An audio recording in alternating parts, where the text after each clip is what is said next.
Dito. Don't forget to like and subscribe. May tip ito eh. Hindi naman ano yan. Ah.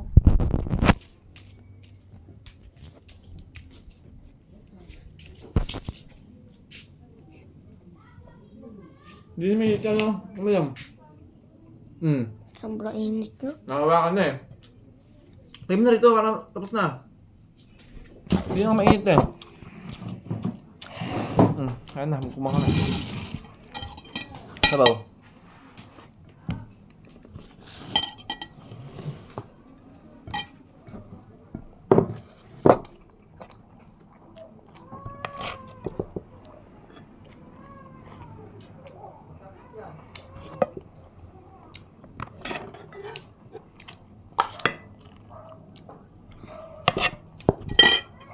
Malaki mo na eh.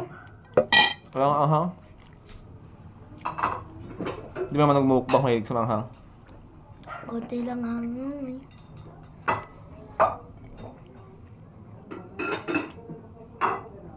Kain muna, lagyan mo sa bawo. Hala.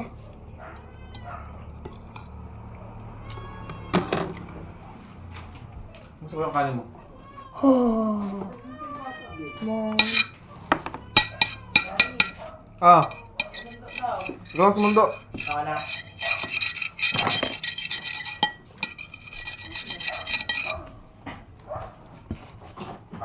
Isang niche at ito ang nakukonsider natin fiber. Napaisip si Nico kung bakit wala talaga siyang nakita kahit anong iba ang punta dito. Di kaya nagkamali lang siya sa kinakalang ang pati sa Stardust Factory. Habang si Liminso ay napangiti dahil nakita niya si Nico na parang nagtataka kung bakit wala itong nakikita kahit pamasin lang. Palihim na sinabi ni Liminso sa puzzle na i-cancel ang plano nilang pag-brainwash sa mga hunter dahil mas prefer niyang magtatapos ang raid na to na wala kahit kaunting issue. Ngunit napatitig lamang ang mga puzzle na parang mayroon din talaga yung sariling plano at sinabi hindi niya yun magagawa. Patuloy pa rin sa mag-iisip si Nico kung nasaan ang Stardust Factory. Kaya nangkulan na lamang siya na baka nasa ilalim ng lupa. Kaya nakapag-decide siya na Sarap na kanin mo? check na lamang niya ulit Lagyan mo kasi. matapos nilang tanongin ng dungeon boss. Kaya sinabi niya, let's go. Ngunit si Liminso Gano'n na nangyari ako. Pag nalagay ikaw ng isa kanin, isa kanin, tapos nakain ko. Ang sobra alat. Sobra alat eh. Pag nilagyan ng asin? Pag nilagyan ng asin? Alat Sabaw! po. Ay mo sabaw? Lagyan mo kain mo sabaw. isang tao na pumili nakakapos sa kanya ay dapat mayroon itong certain value. At ang pagtatrabaho sa isang hirang na katulad ni Liminso para kay isang extra hunter ay isang kakaibang proposal sa kailangan na magilit ang makanin ng puso dahil dapat gamitin ang mga puzzle para makalit si Liminyo. Ngunit iba Lang tatanong, how old ka sa skydive na ako? 25. 25 years old, pwede na ako nasa skydiving. Ako, YouTube channel ako doon. Gagawa ko yung YouTube channel doon. Pati ba, yung skydiving, then, isa pa tao sa likod mo. Ikaw yung nahawak yung camera Sama mo ka? Sama mo ka mag-skydiving? Oh. Sige.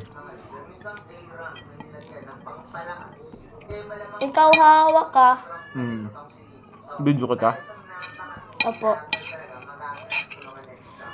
At dito lang magtatapos ang ating kwento. So, kung saan kayo mag-like, comment, mag-subscribe sa ating YouTube channel. At mag-follow sa ating Facebook page. Salamat.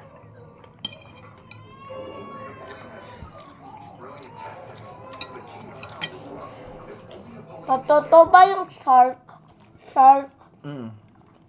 Totoo yung shark? Pero hindi sila nangangagat. Liminso versus Sonsyoko ang isa sa Hindi sila nangangagat. dahil finally nagkita na rin ang Totoo ba yung blue? Yung giant creature, yung ano, yung sombra laki, tapos ang dami, ano, ipin. Blue whale. Ha? Blue whale. Hindi, blue. Yung ano, sombra laki. Hindi totoo yun. And by the way, hindi na tayo makaka-upload sa ating Facebook page. Nagkaroon kasi Pa. tayo ng Hmm. Totoo yung ano, Water City. Doon. Sa pinakababa yun. Nakita ko yun sa ano, sa TV. Sasabi sila. Nagsimula ang travel day kung saan may mag-aaral dyan na nakaparking sa gilid ng pathway dahil dyan. At ipinakita ang kulay asul na apoy na sinama ng isang Ulam din ah. at sinabi nito na kapag ang apoy na ito ay mawawala, yun ang budya Ah. na magkakaproblema Bakit? ang rainforest. It's fair now na si Hunter Choi Jong-in pa lang gumagawa ng kulay asul na apoy. Naamin pa niya na pagpapatawag ng isang summon wheel ang siyang mag-i-inform sa sitwasyon sa loob ng battlefield. At mukhang marinig That was eating my aso. My dog. kaya para sa kanya, isa itong magandang idea. At dagdag pa niya na hopefully yung bagong Ezra Hunter ay hindi talaga involved dito. At lumalabas na ang kausap pala ni Hunter Choi Jong-in na itong si Lee Tae-gyo. Sinabi ni Choi Jong-in na umaasa siyang hindi gaano malaking problema sa dito. So, tinanong Gusto yung kanin mo? kung worried ba ito sa sitwasyon nilon. Kaya ito ay napatigil at sinabi, pinapalakas mo ba loob ko? Kasunod naman ni Choi Jong-in, syempre hindi. Kaya parang nagtuloy si Lee Tae-gyo at napawitong sa tingin niya nagsiselos na si Choi Jong-in dahil sa Riverdale sumali ang bagong Ezra Hunter na si Park Bo-gum kung saan nakuha rin yung bilis ni Hunter Choi at kalmadong ipinaliwanag na hindi naman dahil marami naman silang talented na hunters. Natahimik si Lee Tae-gyo at napagulitong hininga kung saan ito ay napahawak sa kanyang mukha dahil hanggang ngayon hindi pa rin siya makapaniwala na si Lee Min-sung ang main suspect sa likod ng pag-distribute ng announced nila. At bilang field master, nakaramdam siya ng malaking responsibilidad. Kaya sinabi na kay Choi Jong-in na kung may mangyayari man, sana naging pangpangako ni Hunter Choi na hindi manghihialam kung kaya na nag-handle ang sitwasyon. Nasagot naman ni Hunter Choi, well, masaya siya kung gagawin yun ni Lee Tae-gyo dahil mas gusto niyang magbigay at hindi. Pagkatapos, hindi pa lang ang sena sa field diver dyan kung saan kasalukuyang kinakalaban ng sakay ng ibang dungeon boss at mukhang magkaroon na tutulungan ng mga hunter para lumabagsak kaagad ang napakalaking salamander. Ipinakitang nagbigat ng massive fire breath ang dungeon boss kaya patuloy pa rin dinipensahan ng tank ang mga pag-atake at hindi pa rin niya totally lahat. I still don't know I'm in Philippines.